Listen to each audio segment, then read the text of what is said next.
Hello बच्चों, स्वागत है आप सभी का हमारे YouTube channel study for student में एक बार फिर से। वृत्त आज हम लोग समझेंगे इस वीडियो में कि वृत्त होता क्या है, वृत्त में क्या क्या चीज़ें होती हैं, उसके बारे में आज जानकारी हम लोग हासिल करेंगे। शुरू करते हैं। ये आपका वृत्त दिख रहा है यहाँ पे, और इसमें आपका ओ बिंदु जो दिख रहा है वो केंद्र है वृत्त का।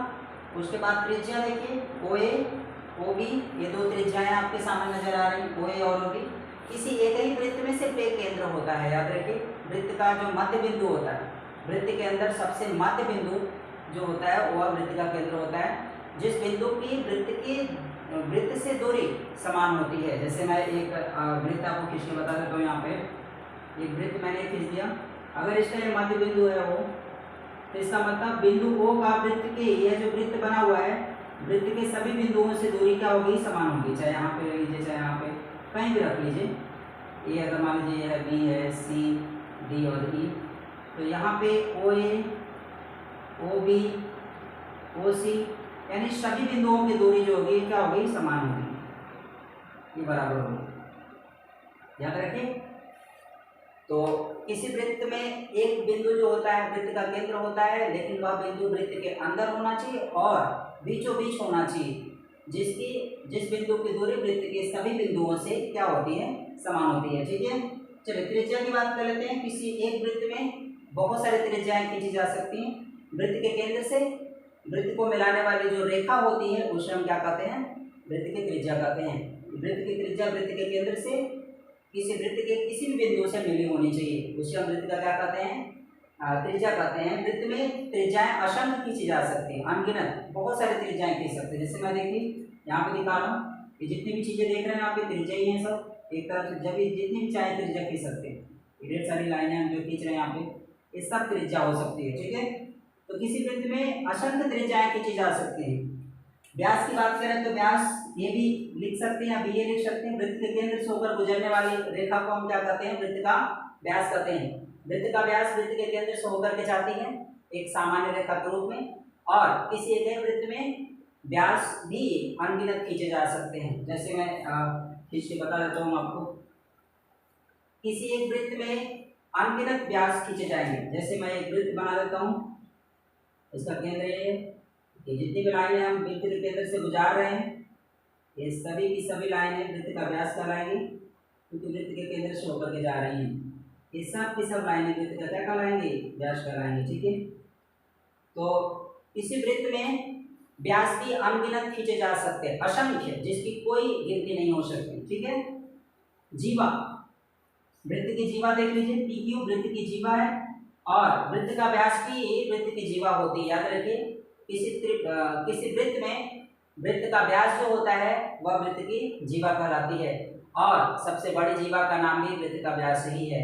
अगर आपसे ये पूछा जाए कि सबसे बड़ी जीवा का नाम क्या है, तो बोलेंगे इस वृत्त का व्यास वृत्त की सबसे बड़ी जीवा होती है। यानी ये भी वृत्त का व्यास भी है और वृत्त की सबसे बड़ी जीवा भी है। याद रखिए दोनों चीजें। और किसी त्रिभुज में जीवा भी, किसी वृत्त में जीवा भी अनगिनत खींची जा सकती है। जैसे मैं इस तरह से एक वृत्त बना लेता हूँ, इसमें जो हम इस तरह से लाइनें खींच रहे हैं, ये सभी लाइनें क्या कहलाएंगी, वृत्त की जीवा। इस तरीके से भी खींच सकते हैं, या आप इस तरीके से भी खींच सकते हैं। ये सभी लाइनें जो आप देख रहे हैं वृत्त की जीवा है। वृत्त की जीवा क्या होती है, वृत्त के किसी दो बिंदु पर मिलने वाली सामान्य रेखा को वृत्त की जीवा कहते हैं। देखिए, वृत्त के दो बिंदु पर मिल रही लगातार, यहाँ भी देखिए, यहाँ भी वृत्त के किन्हीं दो बिंदुओं पर मिलने वाली जो रेखा होती है उसे वृत्त का क्या कहते हैं, जीवा कहते हैं। ठीक है, ये भी देख लीजिए, ये सभी लाइनें जो है वृत्त की जीवा है, यहाँ भी वृत्त की जीवा है। ठीक है, तो इतनी बातें आपको समझ में आ गई अच्छे से। चलिए थोड़ा और आगे चलते हैं वृत्त में।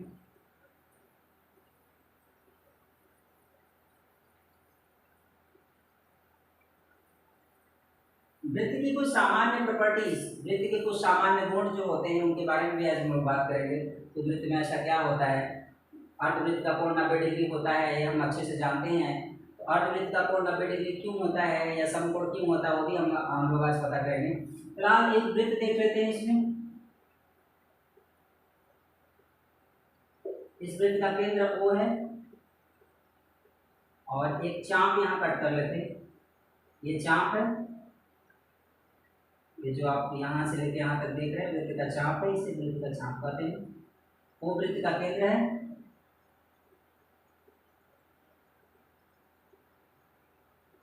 यह O है वृत्त का केंद्र, और चाप बिंदु आप दे दीजिए ए बी, और इसको आप सी कर दीजिए। ठीक है, इसमें क्या रिलेशन होता है, कोणों में रिलेशन देख लेते हैं।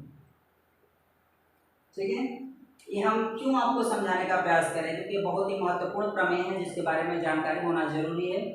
वृत्त के केंद्र पर एक ही चाप द्वारा, चाप एक ही है, यहाँ पे दो कोण बन रहे हैं, एक ही चाप द्वारा, चाप यहाँ पे एक है, ये भी आपका चाप है, ये भी क्या है आपका चाप है। एक ही चाप द्वारा वृत्त के केंद्र पर बना कोण और वृत्त पर बना कोण, दोनों में क्या समानता होती है, क्या संबंध होता है वो देख लेते हैं। तो एक ही चाप द्वारा वृत्त के केंद्र पर भी कोण बन रहा है और एक ही चाप द्वारा वृत्त पर भी कोण बन रहा है। ठीक है, तो इनमें क्या संबंध है वो देख लेते हैं। तो एक ही चाप द्वारा वृत्त के केंद्र पर बना कोण जो होता है, वृत्त के ऊपर कहीं भी बना हुआ कोण जो होता है उसका दुगना होता है। यानी मेरे कहने का मतलब है कोण ए ओ बी इक्वल टू हो जाएगा 2 इंटू कोण ए सी बी। यही मैं कहने का प्रयास कर रहा हूँ। वृत्त के केंद्र पर बना कोण एक ही चाप होना चाहिए, शर्त यह है कि एक ही चाप होना चाहिए। एक ही चाप द्वारा वृत्त के केंद्र पर बना कोण वृत्त के किसी भी बिंदु पर बना कोण, यहाँ देखिए पूरा वृत्त है, वृत्त के किसी भी बिंदु पर बने कोण का दुगना होता है जो केंद्र पर बना कोण होता है। चलिए एक ही चाप द्वारा दूसरा भी कोण ले लेते हैं यहाँ से। ये देखिए कुछ इस तरीके से, यहाँ पे अगर डी करते हैं, देखिए चाप एक ही है, यही चाप है, इसी चाप द्वारा डी पर भी कोण बन रहा है, ये भी दुगना होगा, यानी angle A O B equal to 2 गुणे एंगल ए डी बी। उसी तरीके से आगे भी बढ़ सकते हैं, यहाँ पे इस तरीके से भी वृत्त के किसी बिंदु पर होना चाहिए, यहाँ पे मान लीजिए ई है, उसी तरीके से कोण ए ओ बी 2 गुणे कोण ए ई बी, याद रखिए इसको। ठीक, इसी तरह से बाकी वृत्त के किसी बिंदु पर जो कोण बनेगा, यहाँ पे भी देख लीजिए, यहाँ पे भी देख सकते हैं इस तरीके से। ठीक, तो आप वृत्त के केंद्र पर जो कोण बनता है दुगना होता है, किसका दुगना होता है, वृत्त के किसी बिंदु पर बने कोण का दुगना होता है, याद रखिए। ये मैंने आपको संबंध भी बता दिया जिसको आपको याद रखना है। हाँ, शर्त यही है कि चाप एक ही होना चाहिए, चाप अगर अलग होगा तो ये संबंध नहीं मिलेगा, जिसको आपको याद रखना है। ठीक है, चलिए मैं आपको अर्धवृत्त का कोण 90 डिग्री क्यों होता है वो मैं बता देता हूँ। अर्धवृत्त का कोण, अर्धवृत्त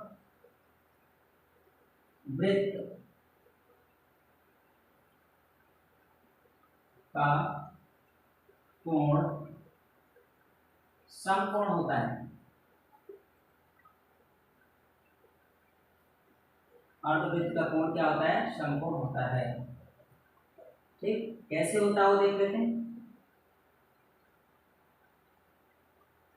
ये एक वृत्त है, चलिए अर्धवृत्त हो गया। अर्धवृत्त का मतलब आधा वृत्त, और वृत्त आधा कहाँ से होता है, जब केंद्र से एक व्यास खींच देते हैं। जब भी केंद्र से हम व्यास खींचते हैं तो वृत्त दो भागों में डिवाइड हो जाता है, एक भाग ऊपर दिख रहा होगा, एक भाग नीचे दिख रहा होगा। चाहे ऊपर बना लीजिए चाहे नीचे बना लीजिए, यह कोण जो होता है यह 90 डिग्री होता है, ये कन्फर्म है। नीचे भी देख सकते हैं, यहाँ भी आप क्लियर कर सकते हैं, ये जो कोण होता है 90 डिग्री होता है। अर्धवृत्त के पास जो कोण बनता है वो 90 डिग्री का होता है। ऐसा मैं क्यों कह रहा हूँ वो जान लीजिए, अर्धवृत्त का कोण 90 डिग्री क्यों होता है, चलिए वो भी देख लेते हैं। अभी मैंने आपको एक प्रमेय बताया है, चलिए वृत्त का केंद्र है, ये वृत्त का व्यास हो गया, अर्धवृत्त ले लेते हैं यहाँ पे। यह कोण 90 डिग्री क्यों होगा वो जानते हैं। अभी मैंने बताया किसी एक ही चाप द्वारा वृत्त के केंद्र पर बना कोण दुगना होता है वृत्त के ऊपर बने कोण का। ठीक है, तो देखिए चाप यही है, यहाँ से लेके यहाँ तक, ये देखिए आपका एक चाप है, ये पूरा यहाँ से लेकर के यहाँ तक एक चाप है जिसको आपको याद रखना है। किसी एक ही चाप द्वारा, मान लीजिए बिंदु O है या A है और ये B है, एक चाप देखिए आपका यही है, इसी एक ही चाप द्वारा यहाँ पर भी कोण बन रहा है और इसी चाप द्वारा यहाँ पर भी कोण बन रहा है। ठीक है, देखिए चाप एक ही है, ध्यान दीजिएगा थोड़ा, यहाँ पे एक ही चाप है, यहाँ पे देखिए यह पूरा एक चाप है, इसी एक चाप द्वारा यहाँ पर भी कोण बन रहा है और इसी चाप द्वारा यहाँ पर भी कोण बन रहा है। तो यहाँ पर कोण कितने डिग्री का बनता है? 180, क्योंकि स्ट्रेट लाइन है, एक सीधी रेखा के ऊपर 180 डिग्री का कोण बनता है। ठीक है, अब हम रिलेशन देख लेते हैं क्या है। अगर हम एंगल की बात करें तो angle AOB equal to 2 into angle, अगर इसको C कर देते हैं तो एंगल ACB, ये हो जाएगा। तो AOB तो हमारा दिया हुआ है 180, तो यहाँ 180 रख देते हैं equal to 2 into angle ACB। अब हमें ACB निकालना है, ACB निकालने के लिए हम इधर इसका डिवाइड कर देते हैं, तो 180 डिवाइडेड बाई 2 इक्वल टू 90। लीजिए ACB यानी ये वाला एंगल, ACB यानी ये वाला एंगल कितना आ गया? 90 डिग्री। ठीक है, तो अर्धवृत्त में बना हुआ कोण 90 डिग्री यानी एक समकोण के बराबर होता है। ये बात आप अच्छे से याद रखिए, इसे रट लीजिए ना, याद क्यों रखना है इसको, आप रट लीजिए। एक अर्धवृत्त में जो कोण बनता है वो 90 डिग्री ही होता है, ना 90 डिग्री से कम और ना 90 डिग्री से ज्यादा होता है। ठीक 90 डिग्री यानी एक समकोण के बराबर होता है। सवाल सीधे पूछा जाएगा कि एक अर्धवृत्त में जो कोण बनता है वह कितने समकोण के बराबर होता है, तो बोलेंगे एक समकोण के बराबर होता है, यानी 90 डिग्री के ठीक बराबर होता है। ठीक है,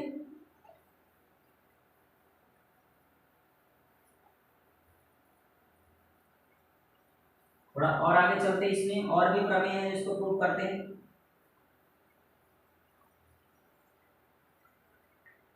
एक ही चाप द्वारा एक ही वृत्तखंड में बने कोण आपस में समान होंगे।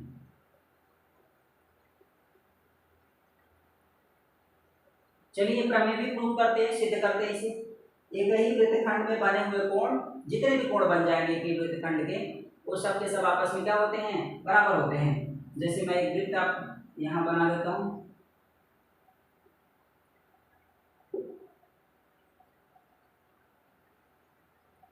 ठीक है, एक ही वृत्तखंड के कोण, जितने भी कोण बन जाए एक ही वृत्तखंड। चलिए यहाँ ना खींच करके हम नीचे और खींच लेते हैं, एक वृत्तखंड के कोण देख लेते हैं कितने हो सकते हैं।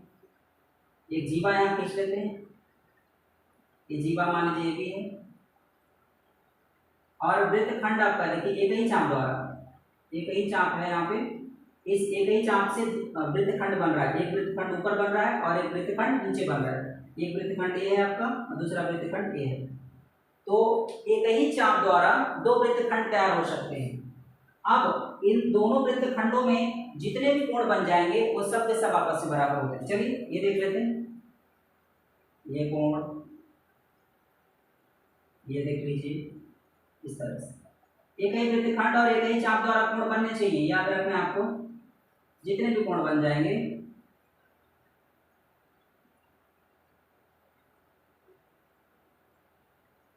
इस तरीके से, और भी बहुत सारे खींचे जा सकते हैं। ये जितने भी कोण आप देख रहे हैं ये सब आपस में बराबर होते हैं। अगर इनका हम नाम लिखें A B C D, चलिए ये भी तो लिखा हुआ है नीचे, इसको छोड़ देते हैं, P Q लिख देते हैं, P Q R S T U। इस तरीके से जितने भी कोण दिए गए, एंगल P बराबर एंगल Q बराबर एंगल R बराबर एंगल S बराबर एंगल T बराबर एंगल U, ये इतने कोण जो होंगे आपस में बराबर होंगे। और एक कब बराबर होंगे? जब एक ही वृत्तखंड में बनेंगे। देखिए यहाँ देखिए, ये जो जीवा है, ये जीवा वृत्त को दो खंडों में डिवाइड कर रही है। एक वृत्तखंड ऊपर हो रहा है और एक वृत्तखंड नीचे हो रहा है। तो एक ही जीवा द्वारा जो दो वृत्तखंड कट रहे हैं, एक वृत्तखंड में जितने भी कोण बन जाएंगे वो सब के सब कोण आपस में क्या होते हैं? बराबर होते हैं। और दूसरे वृत्तखंड में भी जो कोण बनेंगे वो भी आपस में बराबर होंगे। देखिए यहाँ पे भी इस तरीके से जितने भी कोण आप बना सकते हैं ये सब क्या होंगे? आपस में बराबर होंगे, ये कोण, ठीक है। ये कोण, ये वाला सब बराबर हो जाएगा, क्योंकि नीचे वाला भी एक वृत्तखंड है, नीचे वाला भी एक वृत्तखंड है, ऊपर भी एक वृत्तखंड है। तो ऊपर जो कोण होंगे वो ऊपर बराबर हो जाएंगे और नीचे वाले कोण जो होंगे नीचे बराबर हो जाएंगे। दोनों वृत्तखंडों के कोण जो होंगे आपस में क्या होंगे, बराबर होंगे। यह प्रमेय है जिसको हमने आपके सामने सिद्ध करके रखा है, ठीक है। अब इसके बाद हम लोग इसे आगे भी चल के प्रूव करेंगे। ये हम ऐसा क्यों कह रहे हैं, क्योंकि एक ही चाप द्वारा, अभी हमने प्रूव किया, एक ही चाप द्वारा वृत्त के केंद्र पर बना कोण वृत्त की परिधि पर बने कोण का जस्ट दुगुना होता है। बस उसी प्रमेय पर ये सिद्धांत आधारित है, ठीक है, जिसके बारे में हम आपसे बात कर रहे हैं। इसे हम प्रूव भी कर सकते हैं, आपके पास बुक होगी तो इसे आप एक्सप्लेनेशन देख लेंगे तो इसे प्रूव भी किया गया है, ठीक है। तो ये प्रमेय हमने आपको बताया। आज 3-4 प्रमेय के बारे में हम लोग वृत्त की चर्चा कर रहे हैं लगातार। अब इसके बाद चक्रीय गुणनखंड, चक्रीय चतुर्भुज जो आएगा उसके बाद में भी हम चर्चा करेंगे। फिलहाल ये जो प्रमेय हमने 3-4 बताए हैं आपको, 3 कम से कम अर्धवृत्त का कोण जो होता है 90 डिग्री समकोण के बराबर होता है।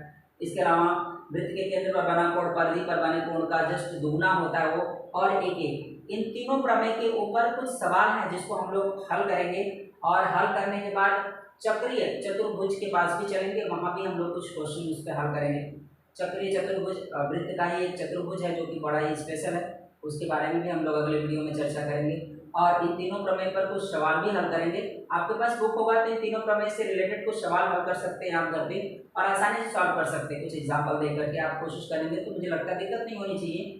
बाकी हम अगला वीडियो जो अपलोड करेंगे उसमें हम इसी तीनों प्रमेय के ऊपर कुछ सवाल आपको हल करके बताएंगे और समझाएंगे भी कि कैसे ये आ रहा है और इस प्रमेय का इस्तेमाल कैसे करते हैं। फिलहाल के लिए अगर आपको वीडियो अच्छा लगा हो तो आप वीडियो को ज़्यादा से ज़्यादा लोगों में शेयर करें और वीडियो को लाइक करें। अगर चैनल को सब्सक्राइब नहीं किया है तो प्लीज़ चैनल को सब्सक्राइब कर लीजिए और बेल आइकन जरूर दबाइए, ताकि आने वाले वीडियो के कुछ नोटिफिकेशन इसी अंदाज में हम आपको देते रहेंगे।